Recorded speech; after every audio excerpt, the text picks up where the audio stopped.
Depuis les premières observations astronomiques jusqu'à nos jours, l'homme a fait du chemin.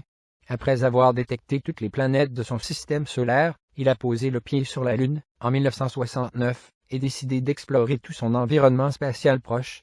Mais les récentes découvertes cosmologiques du XXIe siècle sont celles qui nous rapprochent le plus de notre prochain objectif à propos de l'univers. Explorer une nouvelle planète en foulant son sol de nos pieds. Retour sur les dernières révélations astronomiques de ce siècle. En 2002, la NASA met sa sonde Mars Odyssey en orbite, censée détecter la présence d'eau sur la planète rouge. Mission accomplie pour le satellite, qui réussit à déceler la présence d'hydrogène sous le sol de Mars, essentiellement au niveau des pôles. La découverte laisse fortement à penser que la planète abrite de la glace, constituée d'oxygène et d'hydrogène. En 2001, la NASA lance l'Observatoire spatial Wilkinson Microwave Anisotropy Probe, ou WMAP, une sonde censée explorer l'univers et en déterminer la composition. Dès 2003, l'appareil livre ses premières découvertes sur le cosmos et révolutionne l'astronomie. Il détermine par exemple, avec précision l'âge de l'univers, 13,77 milliards d'années, ou encore sa composition. Cette dernière information confirme alors l'existence de la matière noire et de l'énergie noire, deux composants de l'univers, dont on ignore encore tout. L'observatoire spatial permet aussi de cartographier le fond diffus cosmique, qui correspond aux prémices de l'univers. Le 25 août 2003, la NASA met en service son nouveau télescope spatial, Spitzer. Le projet, initié 20 ans plus tôt, vise à répondre aux principales interrogations de l'astrophysique. Grâce à ses détecteurs infrarouges, le satellite peut observer ce type de rayonnement et permet notamment de scruter plusieurs phénomènes jusqu'alors théoriques, comme la formation des planètes ou des galaxies. Spitzer permet aussi aux scientifiques d'étudier l'espace sur de plus grandes distances. Elle envoie de la sonde Mars Express, constitue la première mission d'exploration d'une autre planète du système solaire par l'Agence spatiale européenne, ESA. Mise en orbite en décembre 2003, elle confirme la présence d'eau sur Mars. Surtout, elle permet d'en calculer les volumes exacts, ainsi que la composition de l'atmosphère de la planète.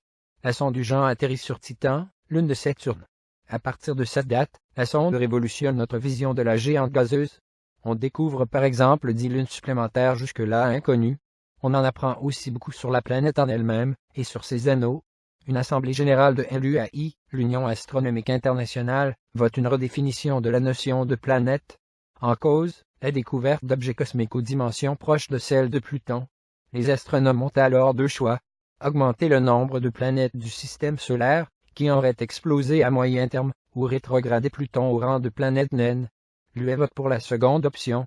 Depuis, 3 objets plus ou moins similaires à Pluton ont été décelés. Avant 2012, les astronomes ont pu déceler la présence d'eau sur Mars, une composante essentielle de la vie telle qu'on la connaît. Mais on ignore réellement si la planète rouge a pu abriter la vie.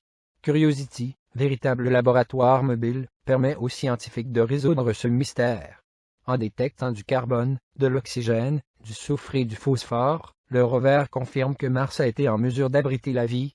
La communauté scientifique savoure la première preuve visuelle de l'existence des trous noirs. L'équipe de suivi GESARI, de l'Université Johns Hopkins, utilise le télescope STARRS-1 et publie les images d'un trou noir supermassif situé à 2,7 millions d'années-lumière de la Terre. Sur les clichés, l'objet cosmique est en train d'aspirer une géante rouge. C'est d'ailleurs cette particularité, associée à la taille du trou noir, qui a permis d'observer le phénomène, jusque-là jamais photographié en raison même de sa nature. Et l'absence totale de lumière. Le satellite Planck permet d'observer le rayonnement fossile, également appelé fond diffus cosmique. Ce phénomène correspond à une époque où l'univers était opaque, et où la lumière peinait à se déplacer. En scrutant l'univers très lointain, Planck peut remonter jusqu'à 380 000 ans après le Big Bang, et confirme sa théorie de création de l'univers. Lancée en 2004, la sonde Rosetta arrive 9 ans plus tard à destination. La comète 67P Churyumov-Gerasimenko-Otchuri.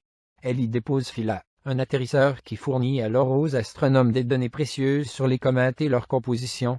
La mission est la première à réussir la mise en orbite d'une sonde autour d'un tel objet cosmique. Surtout, elle est la seule à y avoir posé un robot. Les résultats obtenus permettent notamment d'exclure la théorie selon laquelle les comètes auraient apporté l'eau présente sur Terre. Lancée en 2006, la sonde de la mission New Horizons atteint Pluton, le 14 juillet 2015.